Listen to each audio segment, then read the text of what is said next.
예, 안녕하세요. 저는 여기 자료 하단에 있는 것처럼 김의석 번역가라고 하고요.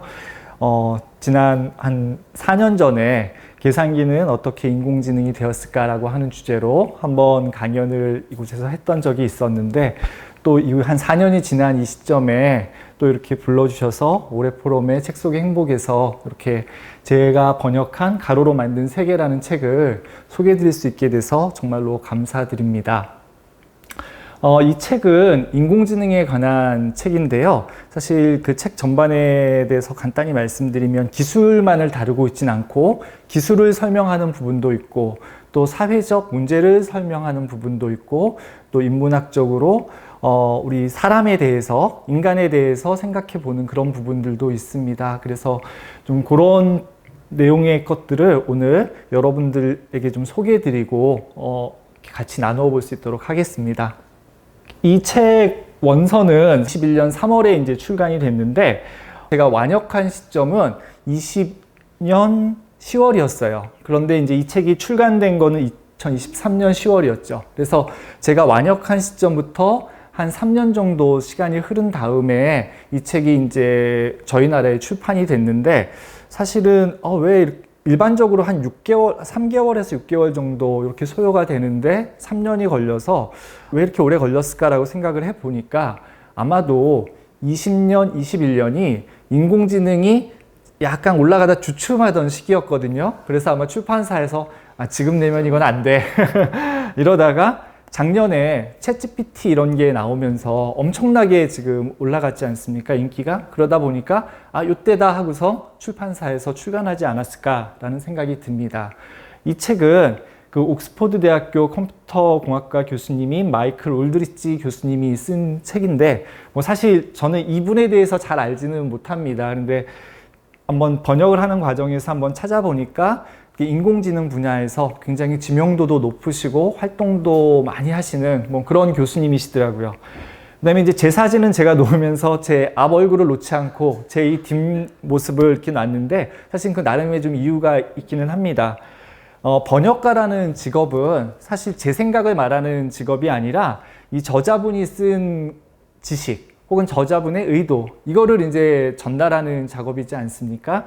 그래서 가능한 번역을 하는 과정에서는 제 생각이 들어가지 않게, 그다음에 제가 혹시 공감하지 않는 부분이 있더라도 그 부분이 반영되지 않도록, 그런 생각을 가지고 늘 번역을 하고 있어서, 번역가로서 제가 사진을 쓸 때는 늘 이런 사진을 사용합니다. 그렇긴 하지만 오늘은 이제 강연이고 하다 보니까 많지는 않지만 이 교수님 생각에 제가 공감하지 않았던 부분들, 그런 부분들은 제가 조금씩 이렇게 말씀드리도록 하겠습니다. 오늘 전체적으로는요, 인공지능, 서론, 그 다음에 과거, 현재, 미래, 끝맺음, 이렇게 구성을 해봤고요. 제 개인적으로 책을 볼 때 서론을 굉장히 좀 중요하다고 생각하는데, 그 이유는 저자가 이 책 전체에 대해서 내가 어떻게 쓸 거야 라고 하는 부분들을 담고 있기 때문에 그렇다고 그렇게 저는 좀 주의 있게 보거든요. 근데 이 책 역시 서론에서 좀 볼 수 있는 것들이 많습니다. 그래서 서론 부분을 제가 조금 중요한 부분들을 발췌해서 좀 다뤄보도록 하겠습니다. 책 제목, 이제 처음 시작이 인공지능의 흥망성쇠라고 하는 거로 이제 시작을 하는데 좀 거창하죠? 교수님이 이런 이야기로 시작을 하시더라고요. 어느 날 동료 여교수님하고 카페에서 이제 차를 마시고 있었다고 그래요. 동료 여교수님이 마이클, 요즘 너 무슨 연구하고 있어? 딱 그랬더니 이 교수님이 나 연구도 하고 이것저것 하고 있지. 그런데 나 특히 일반 사람들한테 인공지능을 알려주기 위한 책을 쓰고 있어. 이렇게 대답을 하셨다고 그래요. 그랬더니 그 여교수님이 지금 서점에 나가면은 인공지능 책이 수백 권, 아니야 수천 권쯤 있는데 도대체 무슨 책을 쓴다는 거야? 너 되게 한가한가 보다? 딱 이렇게 얘기를 했다라고 그래요. 그랬더니 이 울드리치 교수님이 조금 이제 민망한 표정을 지으셨겠죠. 실패한 인공지능 연구들을 소재로 책을 쓰고 있어. 그랬더니 그 말을 들은 여교수님이 말 되는데? 근데 되게 엄청 두껍겠어. 이렇게 답을 하셨다고 그러더라고요. 요 에피소드를 들었는데 전 굉장히 좀 인상 깊었어요. 많은 인공지능 책들이 보면은 그 성공한 이야기, 이것이 보여줄 수 있는 장밋빛 미래, 이런 것들을 많이 다루지 않습니까? 그런데 이 책에서는 그 실패한 이야기들을 다룸으로써 뭔가 거기서 얻을 교훈이 있는가? 이런 것들을 한번 살펴보는 거고, 그리고 그 이야기 실패한 사례들이 굉장히 얼마나 많으면 엄청 두껍겠다라고 말을 하는가, 이런 부분들이 저는 굉장히 좀 인상 깊었습니다. 그래서 이 책에서도 잘한 부분과 또 못한 부분, 이런 것들을 많이 다루고 있거든요. 그래서 그런 부분들을 좀 말씀을 드리겠습니다. 그 인공지능 쪽에 좀 이렇게 관심을 가지신 분들이라면 아마 인공지능의 여름, 인공지능의 겨울, 이런 말을 좀 언론에서 들어보신 적이 있을지 모르겠어요. 그래서 인공지능의 여름이라고 하는 거는 인공지능에 대한 연구 붐이 쫙 일어나면서 외부에서 펀딩도 많이 들어오고 또 성과물들도 많이 나오고 그래서 이제 사람들이 인공지능에 대해서 관심을 많이 가지게 되는 그 시기, 그거를 인공지능의 여름이라고 얘기를 하고요. 그런데 이제 어느 일정 시점이 지나다 보니까 결과물도 잘 나오지 않고 연구가 되는 것 같지도 않고 사기치는 것 같고, 그래서 펀딩 막 끊기고, 이렇게 되면 이제 좀 추운 때가 오는 거죠. 그래서 그걸 인공지능의 겨울 이렇게 얘기를 합니다. 인공지능의 그 역사가 대략 한 70년에서 80년 정도로 저희가 보고 있는데, 사람들마다 다르겠지만 그 기간 동안에 인공지능의 여름과 겨울이라고 하는 것들이 최소 2번, 3번, 4번 이렇게 발생했다라고 이제 보시는 분들이 꽤 많이 있어요. 제가 이건 책에서 나온 건 아니고 다른 데서 발췌한 그림인데, 여기서는 한 2번 정도 인공지능의 여름과 겨울이 있었다라고 이야기를 하고 있습니다. 그래서 제가 인공지능의 과거 부분에 대해서 다룰 때는 첫 번째 여름과 겨울, 두 번째 여름과 겨울, 이 부분에 대해서 좀 다룰 거고요. 지금은 이제 사실 여름이라고 말할 수도 없고 이제 폭발적으로 마치 활화산처럼 터져 오르고 있는 시점인데, 사실 저는 이 그래프를 볼 때마다 굉장히 좀 두렵기는 합니다. 역사적으로 여름이 있으면 겨울이 있었고 이런 반복이 되고 있는데, 과연 지금 이렇게 엄청나게 떠오르고 있는 이 인공지능 연구에 겨울이 오지 않을까? 정말 겨울이 만약에 온다면, 오지 말아야겠지만 겨울이 온다면 예전과는 비교도 안 될 만큼 엄청난 영향이 있을 것 같습니다. 예를 들어 저는 지금 만약에 겨울이 온다면 세계에 대공황이 올지도 몰라. 워낙 많은 돈이 여기에 투자됐기 때문에요. 예. 그래서 이걸 볼 때마다 굉장히 좀 두렵기도 합니다. 그러면은 이 서론에서 다루고 있는 주제는 크게 2가지예요. 인공지능이 왜 어려운가? 그 다음에 인공지능에서 과연 걔들이 생각할 수 있을까? 요런 2가지 부분들을 다룹니다. 제가 얼마 전에 그 조선일보에서 굉장히 좀 재미있는 기사를 봤거든요. 인공지능 했을 때 많은 분들이 떠올리는 이미지 중에 하나가 터미네이터를 많이 떠올리실 거예요. 예. 그런데 거기서 저는 기억이 없는데 터미네이터 3에 이런 대사가 나왔다라고 그래요. 그 터미네이터의 대장이 이 스카이넷이라고 하는 인공지능 로봇인데, 얘는 스스로 학습할 수 있고 스스로 사고할 수 있고 스스로 판단할 수 있는 완전한 인공지능 시스템인데, 얘의 성능이 60테라플랍스였다. 이렇게 얘기를 합니다. 이 60테라플랍스라고 하는 거는 초당 60조번의 연산을 할 수 있는 성능으로 엄청나게 빠른 그 성능이거든요. 그래서 제가 그 당시에 그 슈퍼컴퓨터를 한번 찾아봤어요. 2003년 기준 찾아봤더니 전 세계에서 가장 빠른 게 35테라플랍스. 그러니까 스카이넷은 그 엄청나게 큰 슈퍼컴퓨터보다 한 2배 가까이 빠른 그 성능인 거죠. 그래서 이걸 보면서 아마도 감독이 슈퍼컴퓨터 갖고는 인공지능 못 만드니까 그거보다 한 2배쯤은 돼야 만들 수 있는 거 아니야? 이렇게 해서 60테라플랍스를 쓰지 않았을까라는 생각을 해봤습니다. 그런데 요즘 인공지능 분야에서 가장 잘 나가는 회사가 엔비디아잖아요. 그런데 엔비디아에서 만든 그 GPU 중에 제가 한번 찾아보니까 4090 GPU라는 게 있는데, 얘의 성능이 80테라플랍스예요. 근데 얘의 가격은 한 300만 원 정도 합니다. 그럼 우리가 한번 이렇게 생각해 볼 수 있잖아요. 시장에 나가서, 온라인 마켓에 나가서 300만 원을 주고 이 GPU를 사면 내가 스카이넷을 만들 수 있는 거야? 그런데 어느 누구도 그렇게 생각하지 않겠죠. 당연히 못 만들어, 이렇게 생각할 겁니다. 그럼 왜 그렇게 고성능인데도 인공지능을 만들 수 없는 거야? 라고 하면 그 답은 인공지능이다라고 하는 거는 성능 그 이상의 문제이기 때문입니다. 제가 논리적으로 설명을 드릴 수는 없고 아마 느낌으로 설명을 드릴 수밖에 없을 것 같은데요. 우리가 컴퓨터로 해결할 수 있는 문제 중에 쉬운 것들은 연산, 정렬 이런 것들이 있어요. 연산이란 건 덧셈, 뺄셈, 곱셈, 나눗셈. 여기 계신 모든 분들 덧셈, 뺄셈 어떻게 하는지 방법을 아시잖아요. 그러니까 성능 갖고 해결할 수 있는 문제거든요.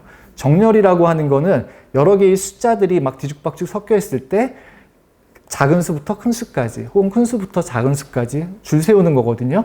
뭐 예를 들어 1부터 5까지의 숫자가 뒤죽박죽 섞여 있을 때 여러분들 그 숫자를 어떤 식으로 내가 순서대로 정렬할지 쉽게 생각하실 수 있잖아요.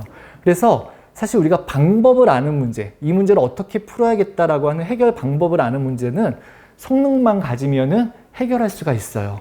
근데 인공지능은 그 이상의 문제라는 거죠. 예를 들어서 요즘 굉장히 인기 있던 드라마 중에 눈물의 여왕이라는 그런 드라마 있잖아요. 그 눈물의 여왕이라는 드라마를 보시면서 아마 되게 재밌다, 막 낄낄대고 웃기도 하고, 또 어떤 부분에서는 슬퍼서 울기도 하고, 또 한편 설레기도 하고, 뭐 이런 느낌들이 있었잖아요.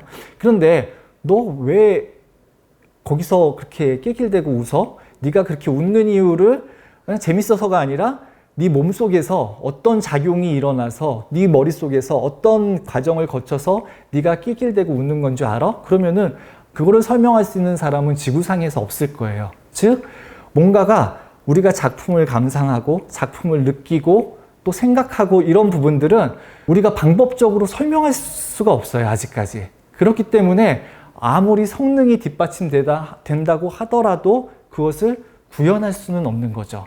그래서 그런 문제들이 주로 요쪽에 있는 얘기들이 이제 주로 그런 것들이고요. 그래서 인공지능을 제대로 했다라고 하면은 이런 일들을 할 수 있어야 됨에도 불구하고 아마 어렵다. 굉장히 어려운 문제다라고 하는 것 같습니다. 그 다음에 또 하나가 기계가 생각할 수 있을까라고 하는 거예요. 만약에 우리가 뭔가 물건을 사고 그 물건에 좀 문제가 있어서 회사에 어떤 상담 페이지가 있어서 메신저로 우리가 대화를 하고 있다라고 생각을 한번 해볼게요. 내가 열심히 막 이야기도 하고 했더니 그 상담원이 너무나도 잘 응대를 해줬어요. 그래서 야, 이 상담원 되게 그 말도 잘하고 나한테 친절하고 잘해줬네 라고 생각했는데 사실은 알고 봤더니 그 상담원은 사람이 아니라 챗봇이었다고 우리 가정을 해볼게요. 그러면은 그때는 두 가지 중에 하나일 거예요. 첫 번째는 그 챗봇 프로그램이 사람과 거의 마찬가지로 상대방의 대화를 이해하고 대응을 했다. 이게 첫 번째 가정이고요. 두 번째 같은 경우는 그 프로그램이 나를 전혀 이해하지는 못했지만 단지 이해한 척 했다. 이런 두 가지 가정을 해볼 수 있을 겁니다. 그런데 첫 번째 경우에는 사실은 이 챗봇 프로그램은 야, 어느 정도 지능을 가지고 있어 라고 생각을 할 수가 있을 거예요. 이해했으니까. 근데 두 번째는 대화를 이해한 척 했기 때문에 얘는 지능을 갖고 있다라고 볼 수는 없는 거죠. 예. 그래서 얘는 인공지능 쪽에는 이해도를 측정하는 그런 프로그램도 있거든요. 그런 어떤 질문 테스트 방법도 있거든요. 그게 여기서 좀 제가 가려서 잘 보실지 모르겠지만 여기 문장 1, 문장 2 이렇게 돼 있습니다. 그래서 질문을 이렇게 보는 거죠. 트로피가 갈색 가방에 들어가지 않는데 그것이 너무 작기 때문이다. 트로피가 갈색 가방에 들어가지 않는데 그것이 너무 크기 때문이다. 이런 두 가지 문장을 줬어요. 그리고 나서 질문을 합니다. 무엇이 너무 작고 무엇이 너무 크죠? 이렇게 하면 우리 대부분의 사람은 이 문장을 이해했다면 트로피가 너무 크고요. 가방이 너무 작아요. 이렇게 대답을 할 거란 말이죠. 그 대답이 가능한 거는 트로피를 가방에 넣는 그 상황을 이해하고 있고 트로피라는 물건이 무엇이고 가방이라는 물건이 무엇인지 그 용도를 알고 있기 때문에 그런 판단을 할 수가 있는 거거든요. 그런데 그런 이해를 갖고 있지 못한 프로그램이라면 사실은 제대로 답을 할 수가 없겠죠. 그래서 이 저자는 제대로 이해하고 질문에 답할 수 있는 컴퓨터는 아직은 없어. 이렇게 답을 하셨어요. 이 책에서. 그래서 제가 사실은 책에는 없지만 혹시나 해가지고 이런 거를 한번 해봤거든요. 요즘 챗GPT 이런 게 많으니까. 그래서 이제 MS에서 마이크로소프트에서 챗GPT 쪽하고 이제 힘을 합쳐서 코파일럿이라고 하는 것을 개발을 했길래 제가 거기다 똑같이 물어봤어요. 나 두 문장을 말해줄게. 그 두 문장에다 질문할 거야. 답할 수 있겠어? 그랬더니 얘가 딱 이렇게 물론입니다. 두 문장을 말씀해 주시면 그에 대해 질문에 답하겠습니다. 그래서 제가 이 두 문장을 그대로 읽어줬어요. 그랬더니 얘가 두 문장을 이해했습니다. 이제 질문을 해주시면 답변하겠습니다. 이렇게 딱 나오더라고요. 그래서 정말 기대를 많이 하고서 질문을 던졌어요. 무엇이 너무 작니? 그랬더니 대뜸 대답이 트로피가 너무 작아요. 무엇이 너무 크니? 그랬더니 가방이 너무 커요. 이렇게 너무 반대죠. 그래서 저도 요걸 돌려보고서 저자가 이래서 이렇게 얘기를 했나 보다라고 이제 생각을 했습니다. 그러니까 사실 답은 틀릴 수 있어도 적어도 이렇게 대답을 하면 안 돼요. 왜냐하면 얘는 트로피라고 하는 거를 모르는구나. 트로피가 뭔지 모르는구나. 가방이 뭔지 모르는구나. 그러니까 이런 오답을 말해도 이렇게 오답을 말하지. 차라리 나 그 질문에 답 못하겠어요 라고 했으면은 얘가 뭔가 상황을 알고 있구나 라고 생각을 할 텐데, 뭐 이런 걸 보면서 아직 뭔가 인공지능이 이해한다라고 하는 그 능력 부분은 좀 떨어지는구나, 이런 부분을 전 좀 생각을 해봤습니다. 그래서 이제 이 부분은 이제 서론의 끝인데, 이 저자는 서론의 끝부분에서 인공지능을 좀 이렇게 한번 분류를 해보고 있습니다. 그래서 이런 용어들은 평소 생활하시면서 많이 접하실 수 있는 용어들이기 때문에 제가 한번 설명을 좀 드릴게요. 강인공지능과 약인공지능 이렇게 얘기를 하거든요. 그래서 되게 강인공지능이다라고 하는 것은 우리 사람과 마찬가지로 의식이나 생각 혹은 자아 이런 것들을 가지고 있는 인공지능을 우리는 강인공지능이라고 얘기합니다. 그런 것들이 없는 것들을 약인공지능이라고 얘기를 해요. 그 다음에 또 한편의 분류에서는 좁은 인공지능과 범용 인공지능 이렇게 구분을 하는데, 아마 최근 들어서 굉장히 유명하신 분들이 범용 인공지능이 앞으로 5년 내지 10년 내에 나올 거야 라고 하시는 분들 얘기 많이 들어보셨을 거예요. 이 범용 인공지능은 사람이 할 수 있는 모든 일들을 사람만큼 혹은 사람보다 잘할 수 있는 인공지능, 이런 것들을 범용 인공지능이라고 얘기합니다. 다만 범용 인공지능을 얘기했을 때에는 자아, 생각, 의식 이런 거는 없다라고 생각을 해요. 그래서 이 범용 인공지능은 약 인공지능과도 어떻게 보면 좀 비슷한 개념이다 이렇게 생각을 하시면 될 것 같습니다. 그럼 좁은 인공지능은 범용과 반대되는 거니까 특정 분야의 일만 잘하는 거죠. 예를 들어 자율주행을 잘하는 인공지능, 번역을 잘하는 인공지능, 통역을 잘하는 인공지능, 이런 것들을 좁은 인공지능이라고 얘기합니다. 다만 어느 누구도 자기가 개발한 인공지능을 좁은 인공지능이라고 말하고 싶진 않겠죠. 그래서 좁은은 빼고 그냥 인공지능 이렇게 말을 하고요. 되게 그런 것들은 아직은 되게 이제 좁은 인공지능에 해당한다 이렇게 생각하시면 될 것 같습니다. 여기까지 제가 인공지능의 서론에 대해서 좀 말씀을 드렸고요. 지금부터는 그 인공지능의 과거, 그러니까 아까 여름과 겨울을 2차례 정도 겪었다라고 했는데 그 부분에 대해서 제가 좀 말씀을 드리겠습니다. 첫 번째 그 여름과 겨울이 되게 이제 50년 중반에서 한 70년대 초반에 이루어졌다라고 이제 보고 있고요.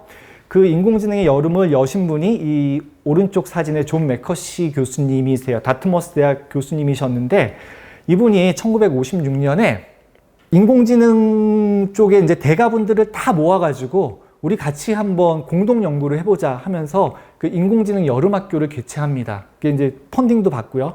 그래서 되게 이런 거를 하게 되면 이제 아주 경치 좋은 곳에서, 그때 뭐 대학에서 했겠죠. 근데 이렇게 맛있는 것도 먹고 밤에는 술도 마시고 하면서 재밌게 하면서 공동 연구를 진행을 하셨어요.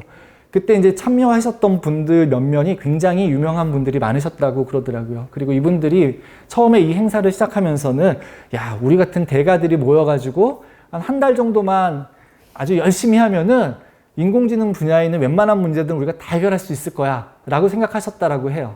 그런데 사실 그 기간이 지나고 나서 나중에 봤더니 이 모임의 유일한 성과라고 하는 거는 인공지능이라는 이름이 여기서 만들어졌다. 이거 외에는 거의 어떤 성과도 사실은 없었다고 그럽니다. 다만 이제 어쨌든 여기 계셨던 분들이 다시 돌아가서 계속해서 연구 성과들을 내고 어떤 발표도 하고 하면서 또 자금 지원도 많이 받고 인공지능의 붐이 쭉 일어나게 됩니다. 그럼 이분들이 주로 다루었던 문제가 어떤 것들인지를 한번 생각을 해볼게요. 결국은 우리가 지능을 공부하는 거죠. 지능을 하는 건데, 지능을 써가지고 하는 가장 커다란 일들이라고 하는 거는 결국 머리를 쓰는 거니까 문제를 해결하는 그런 일들이잖아요. 뭐 예를 들어서 우리가 바둑을 둔다? 바둑에서 내가 다음 수를 어떤 걸 둘 것인가? 혹은 내가 차를 운전한다? 엑셀을 밟을까? 아니면 브레이크를 밟을까? 혹은 내가 엔비디아 주식을 살까? 말까? 이런 여러 가지 문제들이 있잖아요. 그런 문제 해결을 하는 것이 결국 지능 아니겠느냐라고 하는 게 이분들의 생각이었다라고 그래요. 그런데 이것들을 조금 이제 기술적으로 얘기를 하면 문제가 있는 상태, 그거를 초기 상태라고 얘기를 합니다. 그럼 어떤 과정을 통해서 이제 문제를 해결하겠죠. 그 문제가 해결된 상태를 목표 상태. 그러니까 바둑을 처음 두기 시작하는 상태가 초기 상태, 내가 바둑을 이기는 상태가 목표 상태. 엔비디아 주식을 살까 말까 고민하는 상태가 초기 상태, 엔비디아 주식을 사서 돈을 벌었으면 그게 목표 상태. 이렇게가 되는 거죠.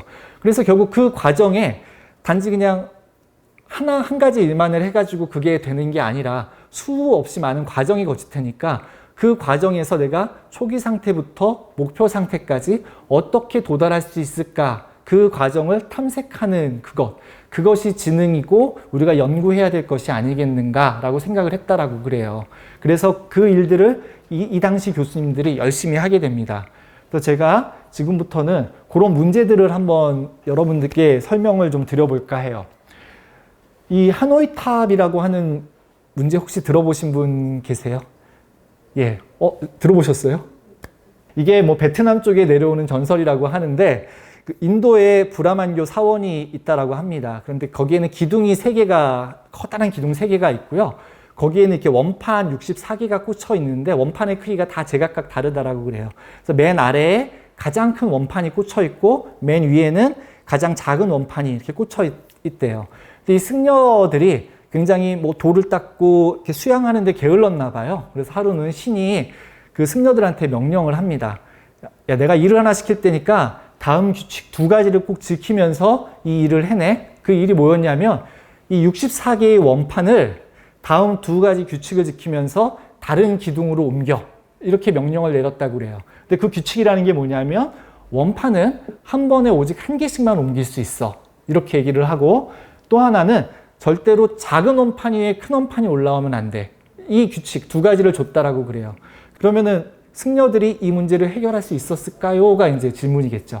그래서 한번 64개까지는 아니지만 3개 갖고 생각을 해보면 이렇게 돼 있는 상태에서 이렇게 만들라는 명령을 신이 내린 거예요.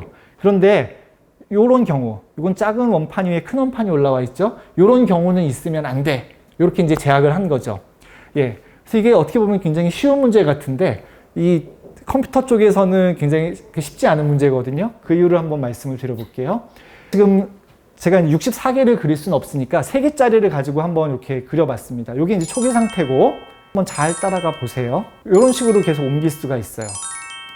이런 식으로 이제 옮기다 보면 시점에 됐을 때 딱 옮길 수가 있습니다. 예, 이 규칙 2개를 다 완전히 지킨 거예요. 그러면은 총 7번이 걸렸어요. 7번이. 근데 실수하거나 잘못 옮기거나 하면은 이제 7번보다 커지겠죠.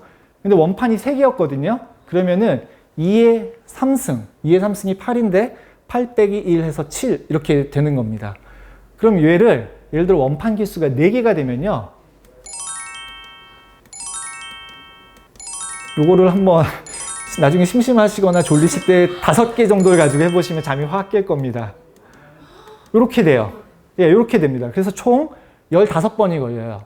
그러면 15번이라는 거는 2의 4승 빼기 1이거든요. 그래서 원판이 4개면은 2의 4승 빼기 1. 최소 요만큼은 그 작업을 해야지 옮길 수가 있어요. 그러면은 아까 신이 내린 명령은 원판 개수가 64개였잖아요.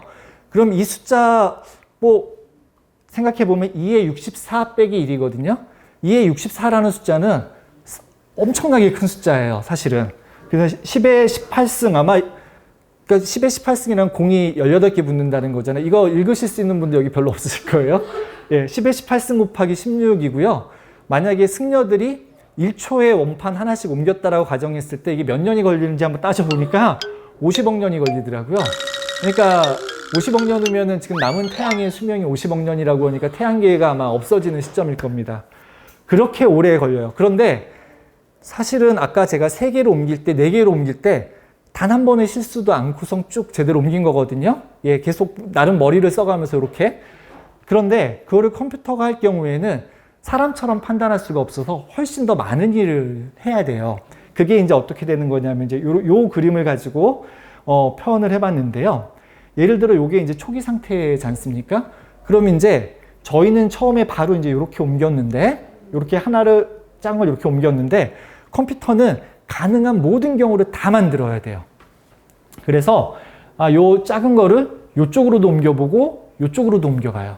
그래서 이렇게 두 가지 상태가 만들어집니다. 그 다음에 요 상태에서 가능한 경우를 또 컴퓨터는 따져봐요. 그러면은 요렇게 옮긴 게 잘못됐나? 하고서 다시 원래대로 돌아오는 케이스도 있고, 혹은 얘를 요쪽으로 옮기는 케이스도 있고, 혹은 요 작은 거를 요쪽으로 옮기는 케이스도 있어요. 예, 그래서 컴퓨터는 목표 상태에 이르기까지 자기가 생각할 수 있는 모든 경우의 수를 다 만들어내게 됩니다. 그렇게 되면은 사실 앞에서는 뭐 7번, 여기서 15번 이렇게 걸렸지만, 이렇게 만들면 이 중간에 있는 상태의 숫자는 그 숫자보다 훨씬 더 큰 숫자가 나오게 돼요. 대신 모든 경우의 수를 다 만들었기 때문에 처음부터 끝까지 갈 수 있는 답을 반드시 찾을 수는 있어요. 그러니까 이 당시 이제 그 연구하시던 분들은 이렇게 생각을 했죠. 내가 탐색할 공간이 큰 거는 맞아. 맞는데 나한테 시간과 성능 좋은 컴퓨터만 주어지면 이 문제는 풀 수 있어. 이렇게 생각을 한 거예요. 근데 사실 이게 얼마나 어리석은 생각이었는지는 다음 장을 보면 알 수 있는데, 한 가지 상태에서 여기서 새로운 상태가 나온 거는 3가지 케이스 정도밖에 없었잖아요. 그런데 우리 사람이 즐겨보는 바둑 있잖아요. 바둑 같은 경우는 한 수를 두고 그 다음 수를 둘 수 있는 그 경우의 수가 평균 한 250가지 정도 된다고 그럽니다. 그러면은 처음 시작에서 그 다음 경우가 250개가 있고요. 각각의 상태로부터 또 250. 그러니까 여기는 250 곱하기 250이죠. 그리고 그 각 상태로부터 또 250까지 경우가 늘어나면 5수만 두더라도 경우의 수가 이렇게 엄청난 숫자가 나오게 돼요. 그런데 문제는 바둑 같은 경우는 총 한 수를 두는 게, 한 사람이 두는 게 한 200수 가까이 둔다라고 얘기를 하거든요. 그렇게 되면은 이 숫자라고 하는 거는 계산할 수도 없지만 10에 XXX, 그러니까 세 자리 숫자, 10에 뭐 예를 들어 200승, 뭐 이런 숫자가 나온다라고 얘기를 합니다. 그러니까 이거는 정말 그런지 모르겠지만 혹자는 우주에 있는 모든 원자를 가지고서 컴퓨터를 만들어도 계산할 수 없는 숫자야, 이렇게 얘기를 하거든요. 그러니까 그 얘기는 아무리 성능 좋은 컴퓨터가 있어도 이거는 계산할 수가 없어. 이런 얘기가 나오는 거죠. 그래서 처음 연구하셨던 분들은 결국 이런 문제에 부닥치게 되면서 이 연구에서 자꾸 의미 있는 성과를 내는데 실패하게 돼요. 그래서 이 문제를 조합적 폭발, 그러니까 이게 상태가 엄청난 속도로 커진다라고 하는 거죠. 이렇게 조합적 폭발이라고 얘기합니다. 그래서 첫 번째 인공지능 여름이 끝나고 겨울이 오는 계기가 되는 사건이 이 라이트 보고서라고 하는 그런 것들이라고 얘기를 하는데요. 이 라이트 일경은 영국에서 루카스 석자 교수님이셨다고 그래요. 근데 루카스 석자 교수님 하면은 그분이 도대체 누구지? 이렇게 생각하실 수도 있는데, 이분 다음으로 루카스 석자 교수님이 되신 분이 그 스티브 호킹 박사. 예. 그러니까 이 루카스 석자 교수라는 게 얼마나 대단한 건지 아시겠죠? 스티븐 호킹 박사가 루카스 석자 교수님이셨으니까. 예, 그래서 이분한테 영국 정부가 의뢰를 했다고 그래요. 야, 저 인공지능 연구하는 사람들이 굉장히 돈도 많이 타가고, 자꾸 이런 것만 하면은 세상이 다 엄청나게 바뀔 수 있는 것처럼 얘기하는데, 나오는 결과는 없고, 어느 때 들으면 사기 같아. 네가 한번 좀 보고서 좀 이거 진짜 정말인지 아닌지 좀 판단을 해봐. 그래서 라이트 힐 이 교수님이 이제 한번 보셨다라고 해요. 보니까 인공지능 연구하시는 분들이 꿈을 꾸고 있구나. 딱 이게 바로 보이는 거죠.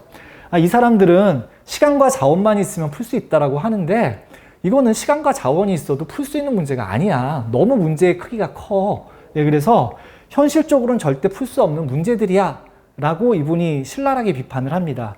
그리고 이런 풀 수 없는 이유는 니들이 얘기하는 조합적 폭발이라고 하는 그 문제 때문에 풀 수가 없는 거야, 이렇게 얘기를 합니다.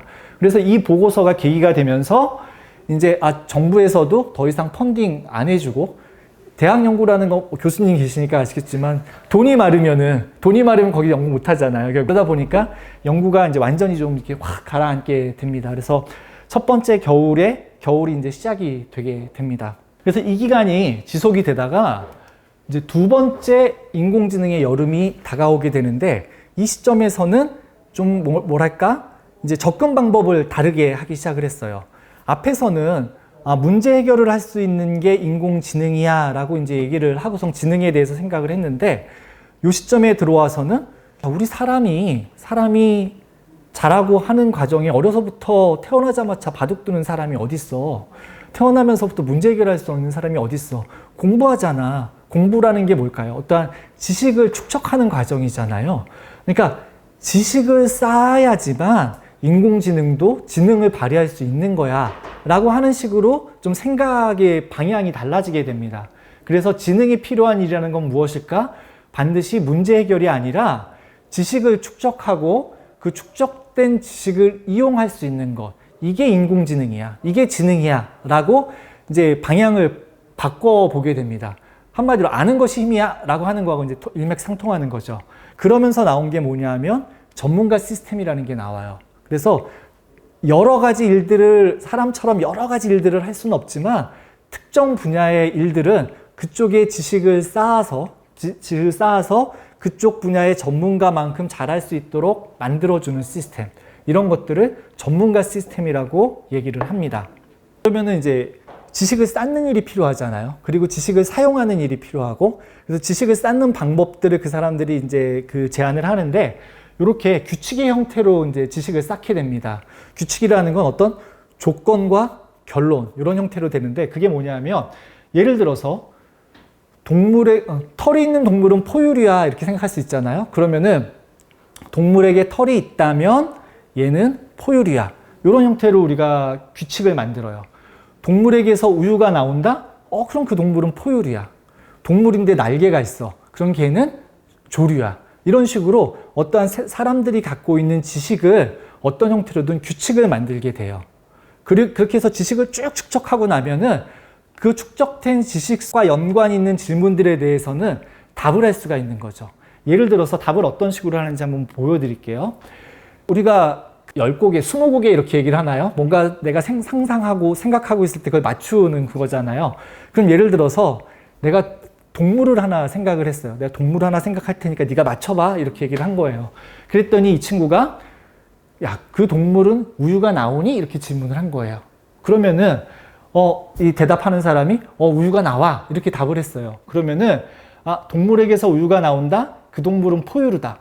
그럼 얘는 일단은 얘가 생각하고 있는 건 일단 포유류구나 이렇게 알 수가 있는 거죠. 그 다음에 그 동물은 발굽이 있어? 이렇게 물었어요. 그랬더니 얘가 그 동물 발굽이 있어 이렇게 하면은 여기 이제 규칙 6번째 거 그 동물은 아까 포유류였고 지금은 이제 발굽이 있다라고 하니까 그 동물은 유제류야. 이렇게. 유제류란 말 잘 모르시겠지만 발굽이 있는 걸 유제류라고 한다고 그럽니다. 유제류구나. 이렇게 딱 안 거예요. 아는 상태에서 이제 마지막으로 그 동물한테는 어떤 좀 검은색 줄무늬 같은 게 있어? 이렇게 질문을 했더니 그 수수께끼를 낸 사람이 검은색 줄무늬가 있어. 이렇게 답을 한 거죠. 그러면은 맨 마지막에 동물이 유제류고 검은색 줄무늬가 있어. 그러면은 걔는 얼룩말이야. 이런 지식이 쌓여 있는 거예요. 그러면은 걔는 얼룩말이야. 이렇게 해서 답을 맞출 수 있는 거죠. 그래서 지식이 축적이 돼 있고 그 축적된 지식과 연관된 질문들에 대해서 이런 규칙을 통해서 답을 추론하는 방식으로 답을 찾을 수 있거든요. 그래서 이런 식의 시스템으로 어떤 특정 전문 분야의 일반 전문가보다도 더 잘 답할 수 있는 이런 것들을 사람들이 만들게 됩니다. 그래서 이런 것들을 지식 기반 전문가 시스템이라고 이제 이야기를 합니다. 그래서 이 대표적인 성공 사례가 마이신이라고 얘기를 해요. 아마 좀 나이가 드신 분들, 회장님이나 이런 분들은 아마 저도 그렇고 마이신이라는 용어 들어보셨을 거예요. 아마 항생제잖아요, 항생제. 요즘 애들은 잘 모르는 것 같은데 그런 거하고 연관된 이 전문가 시스템이었던 것 같아요. 그래서 어떤 감염을 유발한 균이나 박테리아가 있을 때 몇 가지 질문들을 여기다 던져보면은 이 사람이 어떤 균에 어떤 박테리아에 감염되었는지 알 수 있는 이런 것들을 알려주는 그런 전문가 시스템이었다라고 합니다. 그래서 그 스탠퍼드의 컴퓨터공학과 교수님과 그 의대 교수님이 같이 힘을 합쳐가지고 개발을 했는데 이게 한마디로 대박을 치고 굉장히 큰 성공을 거두었다라고 해요.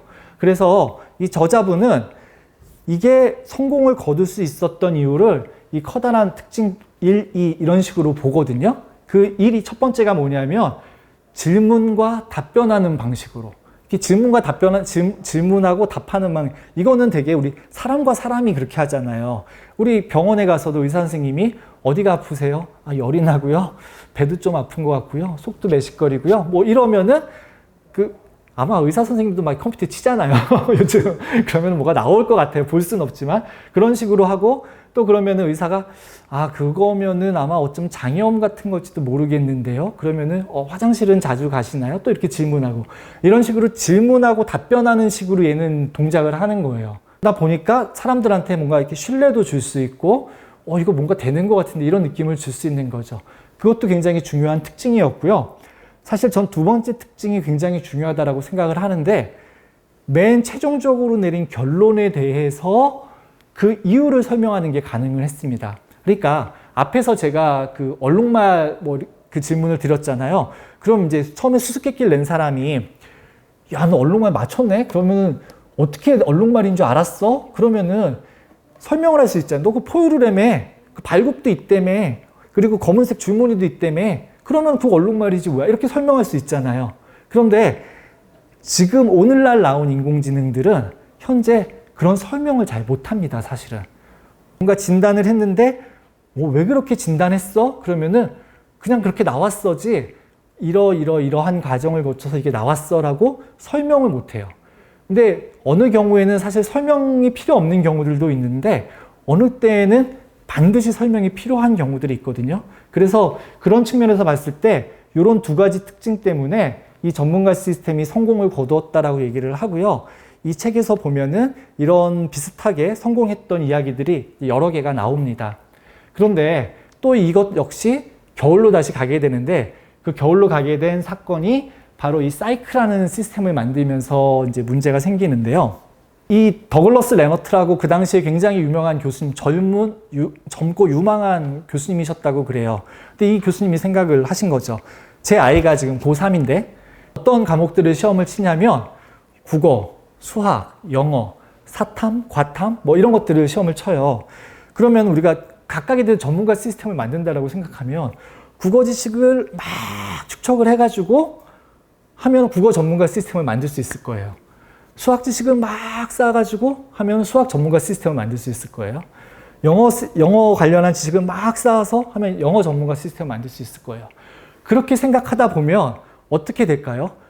국어, 수학, 영어, 사탐, 과탐, 한국사, 제2외국어 다 전문 지식을 쌓으면 범용적인 전문가 시스템을 만들 수 있겠네라고 생각할 수 있잖아요. 당연한 생각이잖아요. 그 당연한 생각을 이분이 하셨어요. 그러면서 이분이 얘기한 게 지능을 만든다라고 하는 거에 왕도는 없어. 우리 사람이 어려서부터 열심히 공부하잖아. 그거하고 똑같아. 세상의 모든 지식들을 다 모아서 자기가 만들고자 하는 이 사이클이라는 시스템에 집어넣어 주면 그리고 그 지식을 이용을 하면 우리는 범용적인 궁극의 지식 기반 인공지능 시스템을 만들 수 있어라고 주장을 해요. 그렇듯 하잖아요. 그래서 이분이 유명하거든요. 그래서 기업에서 돈을 왕창 따왔습니다. 돈을 왕창 따오고 나서 그 돈으로 사람을 한 200명 정도 고용을 했다라고 해요. 200명을 고용하고서 세상의 지식들을 다 집어넣는 거예요, 막. 그런데 그 지식이 책에 나온 지식들만 넣는 게 아니라 우리 사람이 살아가면서 일반적으로 얻는 상식들. 예를 들어서 모든 동물은 일정 기간 살다가 죽는다? 누구한테 맞으면 아프다? 뭐 여기처럼 어떤 사물도 동시에 서로 다른 두 장소에 있을 수 없다? 이런 상식에 해당하는 것들. 이런 것까지 다 이제 규칙으로 만들어가지고 그 사이클한 시스템에 넣기 시작합니다. 그래서 한 10년에 걸쳐서 만들었다라고 하는데 그 기간 동안에 규칙의 개수가 한 50만 개의 규칙을 만들었다라고 해요. 그래서 엄청난 양의 지식을 이 사이클한 시스템에 만들고 여러 가지 질문을 던지면 거기에 답할 수 있는 그런 전문가 시스템을 만드셨다라고 합니다. 그런데 어느 날 이 스탠포드의 이 프렛이라고 하는 교수님이 계셨대요. 근데 이 교수님이 이 연구 결과를 보고서 저런 게 되면 정말 좋긴 하겠다 이렇게 생각을 하시면서 한번 자기한테 데모를 보여줄 수 있냐라고 요청을 하셨다고 합니다. 그래서 데모를 좋아요. 그래서 이제 프렛 교수님을 초청을 해서 갔더니 데모할 땐 다 잘 되는 것만 보여주잖아요. 잘 되는 것들을 막 보여주셨어요. 그랬더니 이 프렛 교수님이 한참 이거 굉장하네요 이러다가 주머니에서 종이 하나를 꼬깃꼬깃하게 구겨져 있는 종이 하나를 딱 꺼내가지고서 이런 질문을 던져도 얘가 잘 대답할까요? 라고 이제 하고 질문을 던집니다. 그게 이쪽에 나온 질문이에요. 빵은 음식입니까? 이렇게 질문을 했대요. 그랬더니 예, 빵은 음식입니다. 이렇게 얘가 사이크가 대답을 처음에 딱 합니다. 잘 되네. 그래서 빵이 마실 겁니까? 이렇게 질문을 했대요. 그랬더니 사이크가 멍 하고 아무 대답도 내놓지 못하더래요. 그리고서 육지와 바다 가운데 어느 쪽이 물에 젖어 있을까요? 이렇게 질문을 했더니 역시 아무 대답도 하지 못했다고 합니다. 그런데 이제 사이클을 만드는 엔지니어들은 난리가 났죠. 이거 왜 대답 못해? 하고 막 했는데도 그 이유를 못 찾았다고 해요. 그러면서 이제 밑에 나오는 여러 가지 문제들. 자동차가 후진할 수 있을까? 탐이 딕보다 7cm 크고 딕이 해리보다 5cm 크면 탐은 해리보다 몇 cm 큰 건가? 뭐 이런 거. 두 명의 형제가 각각 서로보다 클 수 있을까? 이런 질문들을 던졌는데 하나도 답을 못했다고 그래요. 그래서 프렛 교수님은 생각에 사이크에 엄청나게 많은 지식들이 축적이 돼 있는 거는 맞지만 제가 뭔가 이 세상을 이해하고 있는 것 같지는 않다. 그런 결론을 내렸다라고 해요. 그리고 이제 이런 일들 이후로 사람들이 이 사이크의 실체를 알게 됐겠죠. 알게 되면서 펀딩도 끊기고 뭣도 끊기고 하면서 지식 기반 인공지능 시스템도 뭔가 답은 아닌 것 같아. 뭐 이런 분위기가 이제 사회 전반에 퍼졌겠죠. 그러면서 다시 두 번째 겨울이 이제 시작이 됐다라고 이제 이야기를 합니다. 그런데 저자는 여기서 이제 한 가지를 더 얘기를 하고 있어요. 과연 레너트 교수님의 접근이 잘못됐을까? 그런데 아닐 수 있다. 어쩌면 이 방법이 맞는 것일 수 있다라고 하는 얘기를 합니다. 그러니까 이 교수님의 방법은 맞았는데 세상의 모든 지식을 다 정리해서 컴퓨터 시스템에 넣기에는 그 당시에 컴퓨터 성능이 감당하지 못했다는 거죠. 그래서 이거를 할 수만 있다라고 하면은 되는 거 아닐까라는 얘기를 해요. 그 실제로 구글이 지금 비슷한 일들을 하고 있거든요. 근데 구글은 그게 가능해요. 왜냐하면 세상의 모든 지식들이 지금 다 웹에 인터넷에 올라와 있지 않습니까? 그 인터넷을 다 다스리는 데가 사실은 구글이잖아요. 그러니까 구글은 자기들 컴퓨터로 그걸 다 모을 수 있어요. 그래서 자기들 규칙 만들어가지고 이 지식들을 다 집어넣을 수 있어요. 심지어 제가 요 며칠 전에 봤던 그 기사 중에는 여기는 지금 이 지식의 양이 너무너무 많은데 지금 구글이나 유명한 그런 회사들은 자기가 만든 인공지능 시스템을 학습시키기에 데이터가 부족하다라고 얘기해요. 오히려 컴퓨터 성능이 더 빨라진 거죠. 그래서 그런 상황이 되면 달라지지 않을까라고 하는 이 이야기를 저자가 합니다. 그래서 제가 또 한번 생각해 봤어요. 아까 코파일럿이라는 거를 말씀을 드렸잖아요. 이게 그 챗GPT를 이제 마이크로소프트에서 그거 하는데 여기다가 똑같은 질문을 던져봤어요. 빵이 마실 것입니까? 아니요, 빵은 마실 것이 아닙니다. 그리고 거기 대답 쭉 밑에 나온 거 보면은 기가 막히게 잘 대답을 했어요.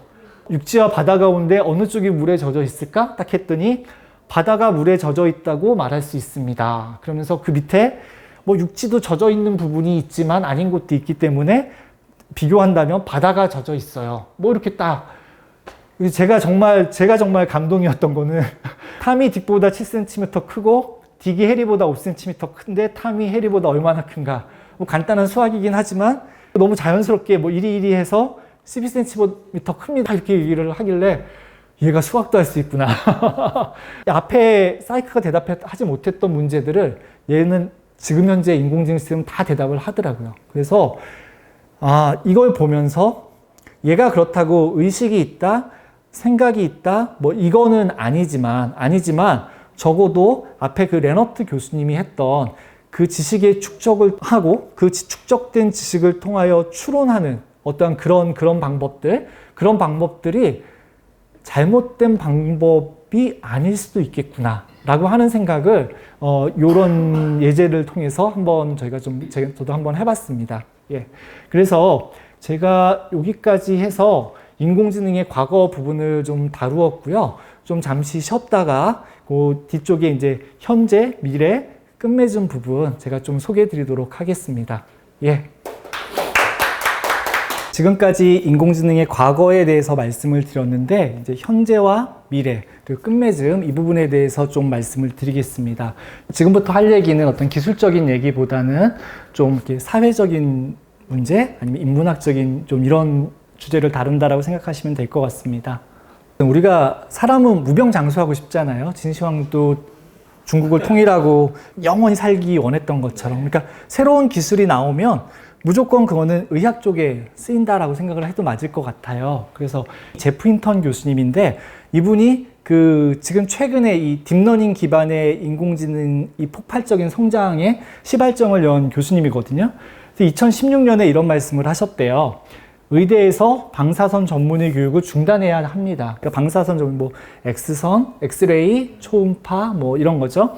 앞으로 5년 이내에 딥러닝이 방사선 전문의보다 뛰어난 능력을 보여줄 것이 확실하기 때문입니다. 사실은 의사 선생님들 굉장히 발끈하셨을 것 같기는 해요. 그런데 사실 제 입장에서는 또 아주 틀린 얘기는 아닐지 모르겠다라는 생각도 솔직히 하기는 합니다.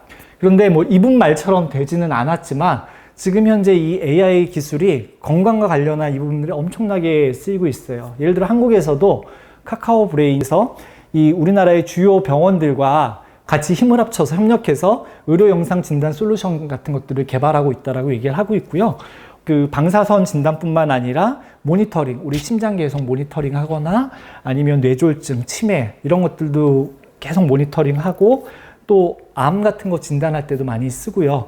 그 다음에 신약 개발할 때 이거는 새로운 약품을 개발할 때는 엄청나게 많은 화학 물질들을 다 이렇게 탐색해야 되기 때문에 이런 때 굉장히 좋거든요. 그래서 인공지능 기술이 이렇게 의학 쪽 분야에서 굉장히 활발히 사용이 되고 있습니다. 그런데 이거는 인공지능의 이제 밝은 면이고요.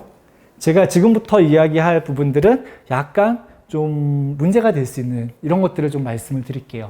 혹시 트롤리 딜레마라고 들어보신 분 계실까요? 저는 이제 예전에 정의란 무엇인가 이 책 있잖아요. 마이클 샌델 교수님. 그분도 마이클이네요. 마이클이 공부를 잘하나 봅니다. 그런데 이제 마이클 샌델 교수님 그 책에서 나왔던 얘기인데, 예를 들어 기차가 철로를 따라서 쭉 달려오고 있어요.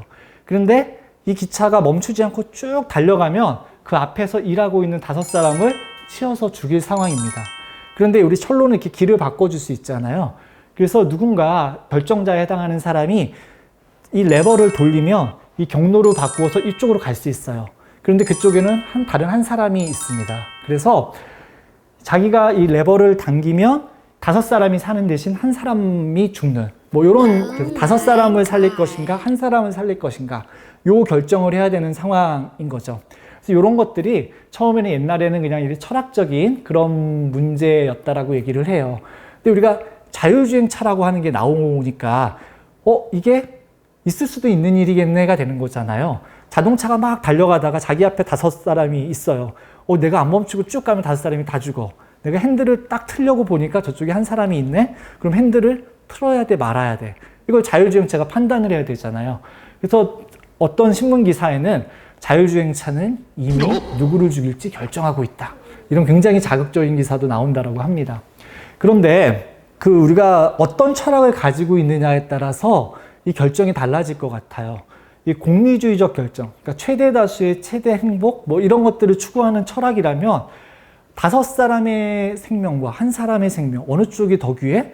5사람의 생명이 더 귀하지. 그러니까 이 레버를 잡아당길 거예요. 그래서 한 사람이 죽도록 할 거고요. 도덕적인 측면에서 보는 사람이라면 어느 경우에든 5사람이 죽건 한 사람이 죽건 이게 중요한 게 아니라 나의 행동에 의해서 누군가가 죽는다라고 하는 거를 나는 용납 못해가 되면 이 사람은 레버를 당기지 못할 거고 기차는 쭉 달려서 5사람을 치게 될 겁니다. 그러면 여기서 우리가 이런 질문을 해볼 수 있어요. 자율주행차가 이제 아직 완전히 상용화되지 못한 건데 자율주행차가 상용화되려고 하면 이 트롤리 딜레마를 해결해야 할까요? 아닐까요? 해결해야 할까요? 어떻게 생각하세요? 그럼 제가 질문을 이렇게 드려볼게요. 여러분들 운전면허증 다 가지고 계실 거잖아요. 운전면허 할 때 필기시험 보시잖아요. 필기시험에 이런 문제가 나와요. 앞에 5사람이 있어요. 5사람이 있는데 여러분이 핸들을 안 튀면 5사람이 죽어요. 그리고 핸들을 튀면 한 사람이 죽어요.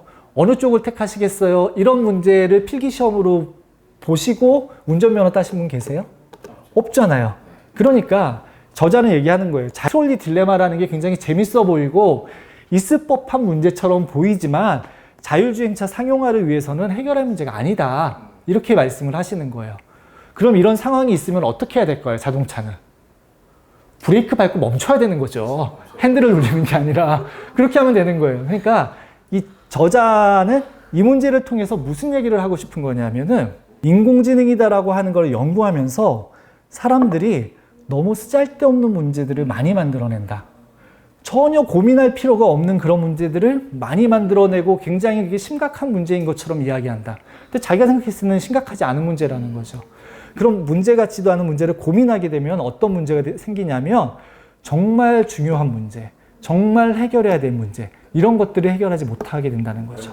그래서 이제 저자는 이런 문제 고민하지 말고 정말로 중요한 문제들을 고민해보자 이렇게 얘기를 합니다. 그래서 요 다음 장에 나오는 것들이 이제 그것에 해당하는 문제. 이건 고민해야 되는 문제다. 혹시 영화 마이너리티 리포트 보신 분 계실까요? 이게 좀 연식이 된 영화긴 합니다. 근데 이 영화에서 보면은 어떤 초능력을 가진 그 세 존재가 있어서 이 존재들이 어떤 범죄가 일어날 것이라는 걸 미리 예측을 해요. 미리 예측을 해서 그 범죄가 실제로 일어나지도 않았음에도 불구하고 그 범죄를 저지를 거라고 생각하는 사람을 가서 체포를 합니다. 그래서 범죄율 제로를 만드는 뭐 이런 영화거든요. 근데 그게 이제 좋지 않다는 거죠. 그런데 이런 게 완전히 똑같은 건 아니지만 현실이 될 수도 있다라는 얘기를 하고 있어요. 영국의 어느 지역에서 이 하트라고 하는 시스템을 만들어서 운영을 하고 있다고 합니다. 이 시스템에는 그 지역에 살고 있는 상당수 많은 사람들에 대한 정보가 이 시스템에 들어가 있대요. 그래서 A라는 사람이 나이가 몇 살이고 어느 지역에 살고 어떤 전과가 있고 뭐 등등등등등 뭐 인종도 있을 수 있죠. 뭐 그런 것들이 쭉 들어가 있습니다. 그렇게 들어가 있고 B라는 사람에 대해서도 또 들어가 있고요. 그런 데이터베이스가 있어요. 근데 어느 날 범죄가 이렇게 발생을 했습니다. 그런데 뭐 그 용의자를 체포를 했어요. 그럼 이제 경찰 입장에서는 이 용의자를 구속할지 구속하지 않을지 이런 것들을 이제 판단을 해야 되는데 그 판단할 때 이 하트라는 시스템을 이용을 하는 거예요. 이 사람에 대한 정보를 이 데이터베이스에 딱 넣으면은 그 사람은 누구누구인데 이 사람은 범죄를 저질렀을 가능성이 높아. 그러니까 구속해. 아니, 얘는 범죄를 저지르지 않았을 거야. 구속하지 않아도 돼. 이런 식의 정보를 얘가 준다는 거죠. 근데 상당히 보면은 정확도가 높았습니다. 90% 이상, 뭐 어떤 거는 좀 80% 이상, 이렇게. 그런데 저자가 봤을 때는 이런 시스템은 굉장히 위험하다는 거죠. 왜냐하면 아까 이 데이터베이스에 들어갔던 정보 중에 보면 어떤 지역에 대한, 주소에 대한 정보가 있다라고 얘기를 했잖아요. 그러면은 우범지대에 살고 있어요, 이 사람. 근데 우범지대에 살고 있다라고 해가지고 꼭 범죄자는 아니잖아요. 근데 거기서 잡힌 사람이라면 자기가 죄를 짓지 않았음에도 불구하고 이 시스템에서 범죄자로 나올 가능성이 크다라고 하는 거예요. 이 시스템을 학습시킨 데이터 자체가 편향성이 있을 수 있기 때문에 이 시스템의 결과가 아무리 정확도가 높다라고 얘기를 해도 그 편향성이 문제가 될 수 있다라고 하는 얘기를 합니다. 그 다음에 이 시스템을 만든 사람은 이렇게 변명을 할 거예요. 야, 이거는 결정을 해주는 기계가 아니야. 이 경찰을 도와주는 기계야. 경찰이 업무가 얼마나 많니? 그러니까 이 경찰이 너무 막 이렇게 많은 사람들을 할 때 이 툴을 이용을 해가지고 참고를 할 수 있는 그런 목적으로 만든 거야. 라고 얘기를 해요. 그런데 여러분들이 경찰이라고 생각을 해보세요. 딱 경찰이에요. 내가 한 사람을 잡았어요. 근데 그 사람이 범죄자 같기도 하고 범죄자 같지 않기도 해요. 잘 모르겠어요. 그랬을 때 이 시스템을 딱 돌렸더니 범죄자일 가능성이 높다고 나와요. 그러면 더 고민하겠어요, 안 하겠어요? 저 같으면 절대 안 합니다. 범죄자, 얘는 일단 구속시켜. 그렇게 할 거예요. 험상궂게 생긴 사람이 딱 잡혀왔는데 얘도 범죄자라고 얘기해요. 그러면은 100% 저는 합니다. 참고의 의미로 만든 거지만 어느 순간부터는 그냥 결정을 해버리는 이런 툴이 돼버린다라고 하는 거예요. 그런데 이 저자가 얘기하는 거는 우리 사람이 내가 잘못을 했더라도 내 잘못에 대한, 내 행동에 대한 평가를 사람에게서 받는 거, 이거 자체가 굉장히 오랜 기간을 통해서 우리 인간이 확보한 인권이라고 하는 인간의 권리라는 얘기예요.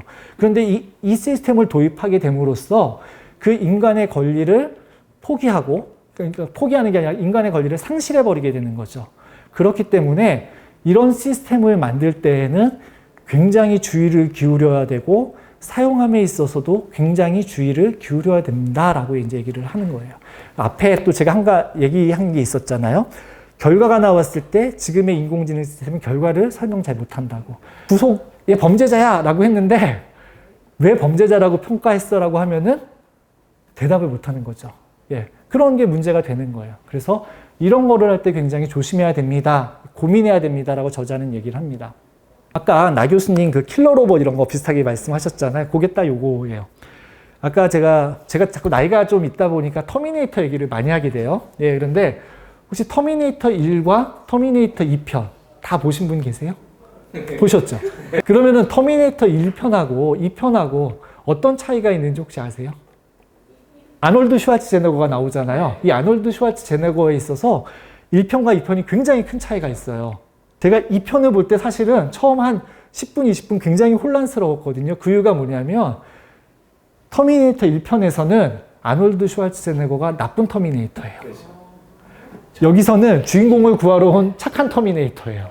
그래서 전 사실 터미네이터 2편을 보면서 아놀드 슈왈츠제네거는 나쁜 사람인데 왜 제가 자꾸 주인공을 구하지?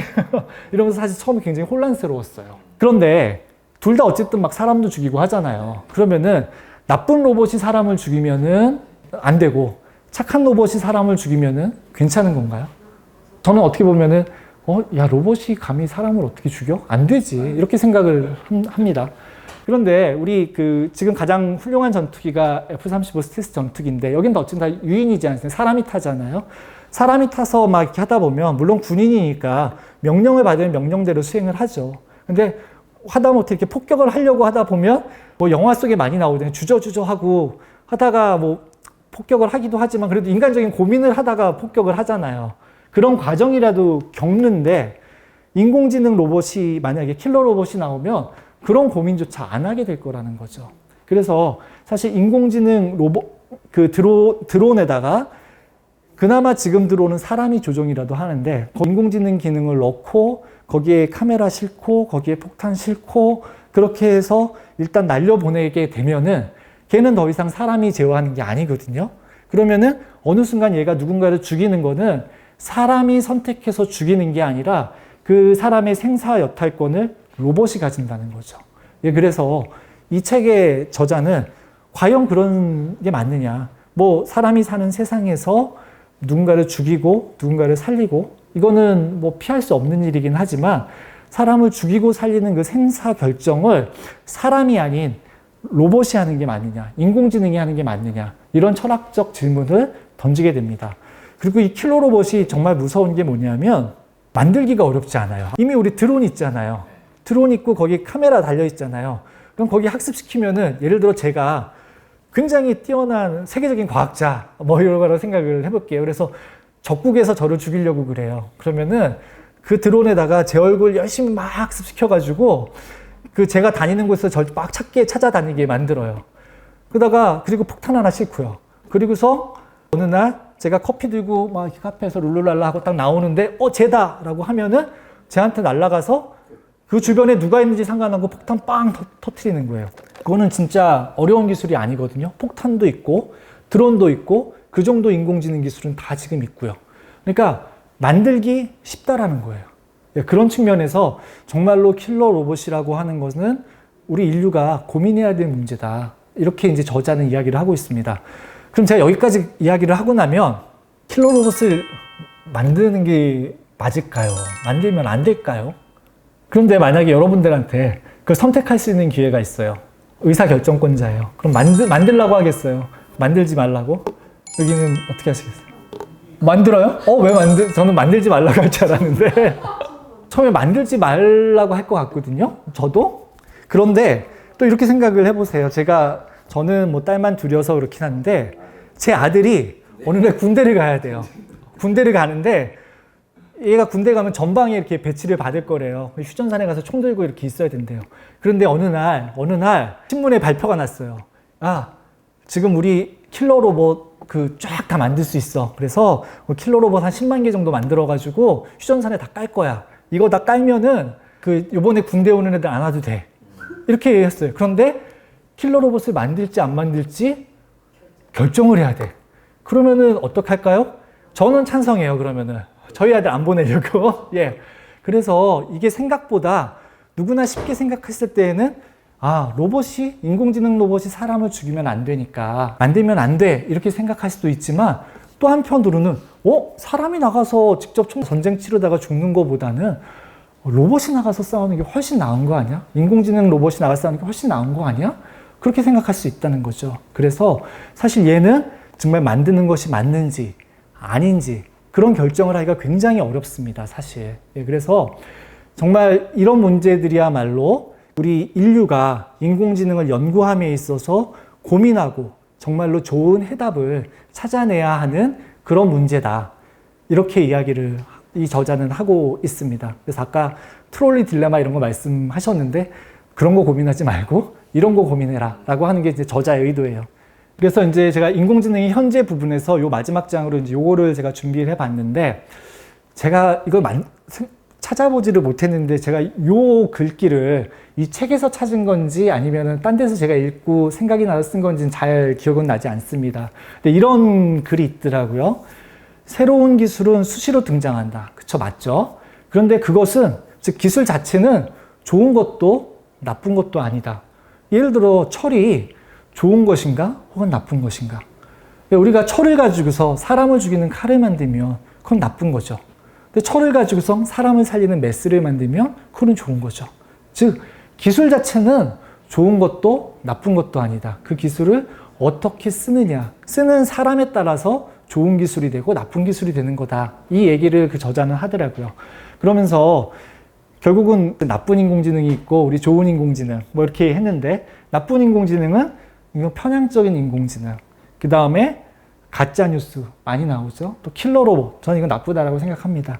그리고 요즘 계속 문제가 되는 딥페이크, 이런 것들, 이건 정말 나쁜 인공지능이죠. 하지만 뭐 자율주행, 건강관리나 신약개발, 혹은 개인 비서, 실시간 통역, 이런 거는 정말 좋은 인공지능이죠. 그러니까 결국 우리가 인공지능이 기술이 이제 발전을 할 때 그거를 나중에 인공지능이 너무 발전을 해가지고 우리를 다 죽이고 사람을 죽이고 이 지구를 점령하고 이러면 어떻게 되지? 이런 걱정할 게 아니라 어떻게 이 인공지능을 잘 써서 좋은 인공지능을 만들 것인가, 이런 것들을 고민해야 된다라고 하는 주장을 그 저자분이 하고 계십니다. 그래서 제가 인공지능의 현재 부분에서는 어떠한 기술적인 부분보다는 현재 좀 문제가 되고 있는 이런 것들은 좀 고민해 봐야 됩니다라고 하는 것들 위주로 한번 만들어 봤고요. 맨 마지막에 인공지능의 미래와 끝맺음, 이 두 가지를 같이 묶어가지고 좀 말씀을 드려볼까 합니다. 사실 제가 이 저자분하고 생각을 달리하는 부분이 이 부분이기도 한데, 이 분은 인공지능을 굉장히 오랫동안 연구해와서 그런지 모르겠지만 아까 말씀한 강인공지능 있잖아요. 의식, 자아, 이런 부분에 꽤 집착을 하시는 것 같아요. 솔직한 얘기로. 그래서 그게 아닌 거는 뭐 인공지능을 흉내내는 거지 뭐 인공지능은 아니냐 뭐 이런 의식을 가지고 계신 것 같습니다. 그래서 맨 마지막에서는 그 의식 기계, 이 의식을 어떻게 이 인공지능을 가지고 과연 구현할 수 있을까? 없을까? 요런 주제들을 좀 다루고 계십니다. 그래서 인공지능은 생각할 수 있을까? 의식을 가질 수 있을까? 이런 것들을 다루는데, 사실 거의 누구도 과연 생각이라는 게 무엇일까? 혹은 더 나아가서 사람이 의식을 가지고 있다라고 하는 게 뭘까? 내가 지금 이렇게 깨어 있는 거, 그냥 눈 뜨고 있는 거, 이게 의식인가? 그거를 설명해 보라고 하면은 잘 설명하실 수 있는 분이 없을 것 같아요. 뭐 이런 철학적 문제가 되는 거죠. 인간은 단지 원자가 모여서, 물질인 원자가 모여서 이루어진 존재인가? 혹은 그 원자들이 모였을 뿐만 아니라 예를 들어 신이 영혼을 불어넣어서 뭔가 의식을 가진 존재인가? 뭐 이런 거. 그래서 과연 그런 것들을 우리가 기계가 가질 수 있을까? 이 부분도 잘 모르겠고, 혹은 그런 의식이 무엇인가? 이런 부분도 설명하기도 굉장히 어려운 것 같습니다. 그래서 그런 거 어려운 이유는 결국 그런 것들이 주관적인 느낌이기 때문에 그런 것 같아요. 예를 들어서 우리가 아침에 일찍 일어나서 쭉 길을 가다가 카페에서 갖고 온 커피 향이 나오면 참 기분 좋아지잖아요. 고소한 냄새도 나고 뭔가 하루가 상쾌해지는 것 같고 정신도 깨는 것 같고 편안한 느낌도 들고, 그런 느낌. 혹은 굉장히 무더운 여름에 밖에서 막 일을 하다가 시원한 맥주를 마실 때 그 시원한 느낌. 늘 변방에 머무르고 있는 저희 나라가 이 꼴을 통해서 축구 월드컵 4강에 진출했을 때의 그런 기쁨, 이런 것들이 저희의 의식하고 다 연관이 있는 거잖아요. 근데 이런 것들은 참 내가 왜 그런 느낌을 가지는지 설명하기는 굉장히 어렵지 않습니까?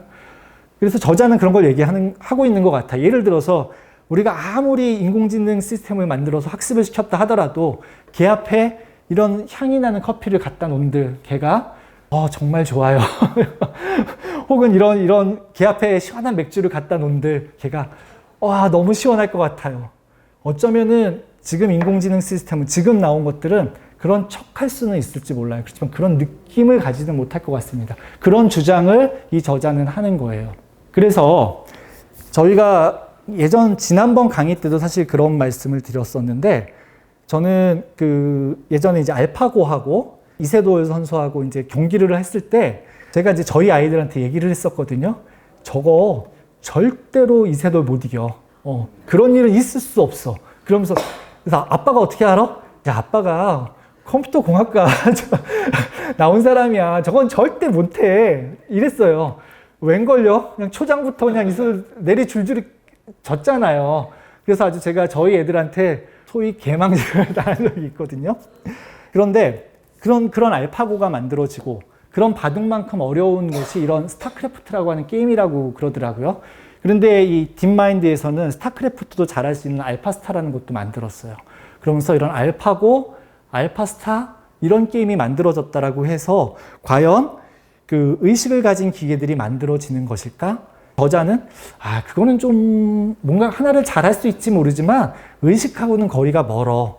뭐 이런 주장을 합니다. 그러면서 얘기를 하는 게 자기도 이게 맞는지는 모르겠지만 이런 것에 답할 수 있는 시스템이면 의식을 가지기 시작하는 거 아닐까라고 하는 그 얘기를 하면서 이렇게 셀리 앤 테스트라고 하는 거를 얘기를 해요. 이게 뭐냐면 사실 제가 이거 번역할 때 굉장히 힘들었습니다. 이해를 못 해가지고 뭐냐면 여기 셀리라는 아이가 있고요. 앤이라고 하는 아이가 있어요. 그런데 둘이 같은 방에서 놀고 있어요. 근데 이 셀리가 공을 갖고 놀다가 잠깐 화장실에 가고 싶어서 자신이 갖고 놀던 공을 이쪽 바구니에다가 싹 넣어놓고 근데 화장실에 갔는데 그 사이에 앤이 이 바구니에 있던 공을요 이 옆에 상자로 옮겨요. 그랬을 때 질문이 뭐냐 하면 셀리가 딱 들어왔어요. 셀리가 들어와서 자기 공을 이제 다시 찾으려고 할 거잖아요. 바구니를 볼까요? 상자를 볼까요? 그쵸? 다 바구니를 본다고 생각하잖아요. 그러니까 우리 일반 사람들은 다 바구니를 보는 거예요. 그럼 너무 당연하죠? 그래서 이게 뭐지? 저는 처음에 굉장히 혼란스러웠는데 그 속에 담긴 의미가 이런 거라고 그러더라고요. 저희는 사실은 공이 이쪽 상자에 있는 걸 알잖아요. 알매도 불구하고 저희 생각이 아니라 셀리의 눈으로 판단을 한다는 거죠. 셀리의 눈으로 판단을 해서 공이 이 바구니에 있구나라고 판단을 한다는 거예요. 그래서 사람이 성장을 하면서 처음에는 자기밖에 모른대요. 자기밖에 모르는데 한 10살 이렇게 되게 되면은 자기뿐만 아니라 다른 사람의 입장에서 생각할 수 있게 된다고 그러더라고요. 그런 것이 어떤 의식의 한 예가 아니겠느냐. 그렇게 이제 이야기를 합니다. 그래서 이런 식의 문제가 주어졌을 때 어떤 일정한 학습을 통해서 잘 대답할 수 있는 인공지능 시스템이라면 걔는 아직은 초보적인 존재이기는 하지만 어떤 그 의식을 향해서 의식이라는 것을 가질 수 있도록 발전해 나가는 거 아니겠느냐 이런 얘기를 합니다. 그리고 실제로 그런 것들을 할 수 있는 이런 테스트에 통과할 수 있는 그런 그 인공지능 기술들이 또 만들어지고 있다고 그러더라고요. 그래서 저자는 그런 얘기를 사실은 하시는데 저는 꼭 뭐 그렇게까지 의식이 꼭 인공지능이 의식을 가져야 될까? 예, 그냥 자율주행 잘하고 번역 잘하고 통역 잘하고 그러면은 되는 거 아니야? 저는 사실은 그런 생각을 가지고 있는데 그래서 이 저자분은 그런 부분들에 대해서 굉장히 좀 관심을 많이 가지고 계셨어요. 제가 이제 이 맨 마지막 장이거든요. 여기에서 좀 끝맺음을 하나 하려고 합니다. 근데 이 글은 사실은 이 책에 실려 있지 않은 글이에요. 이게 왜 그러냐면 제가 아까 맨 처음 서두에 말씀드렸을 때 제가 완역을 하고 나서 한 3년 정도가 지난 시점에 이 책이 제 책이 출간됐다고 그랬잖아요. 그런데 출판사에서 이제 저자분한테 연락을 하셨나 봐요. 이번에 이제 책이 출간된다고. 그랬더니 마이클 교수님이 벌써 책이 나온 지 한 2년 반 정도 됐으니까 이 인공지능 분야가 엄청나게 빨리, 그리고 특히 작년에 이제 챗GPT가 나오면서 너무너무 많이 변했다. 그래서 자신의 생각을 서문으로, 저자의 글로 이렇게 좀 넣어줬으면 좋겠다. 이렇게 하셨어요. 그래서 그 출판사에서 저한테 다시 또 추가로 줄 텐데 번역해 줄 수 있겠냐고 저한테 의뢰가 와서 제가 흔쾌히 이제 허락을 했거든요. 근데 그 이유가 제 개인적으로 너무 교수님의 생각이 궁금했어요. 저는 작년에 그 챗GPT가 나와서 챗GPT를 가지고 할 수 있는 일들을 보면서 정말 좀 많이 흥분했거든요. 야, 이런 세상이 오는구나. 인공지능이 진짜 이제 제대로 된 게 나오는구나. 이런 생각을 가졌었거든요.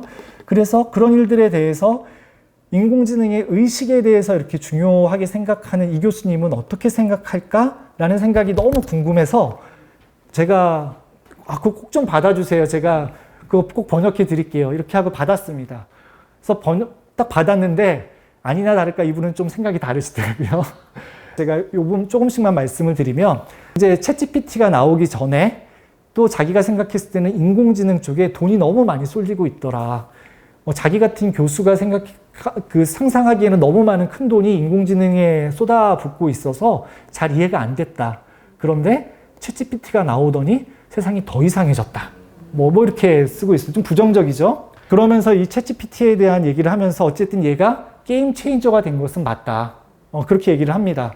그리고서 자기가 생각했을 때 챗GPT가 성공할 수 있는 이유는 두 가지 같다. 첫 번째가 챗GPT는 사람들이 쉽게 접할 수 있다. 그러니까 아까 보셨던 것처럼 코파일럿 같은 것도 그냥 저희가 쉽게 쓸 수 있고 또 그 챗GPT 그 회원 이렇게 가입하면 거기서는 충분히 쓸 수 있거든요. 그러니까 누구나 인터넷만 되면은 사용할 수 있는 거예요. 누구나 인터넷만 되면 약간 가정에서 아이언맨의 자비스 같은 애를 하나 이렇게 가질 수가 있는 거예요. 그러니까 이게 접근 가능하다. 그리고 이 챗GPT 같은 경우에 말을 너무 잘한다. 아까 제가 코파일럿에 문제에 넣어줬던 거 한번 보셨잖아요. 그 대답 기가 막히게 하잖아요.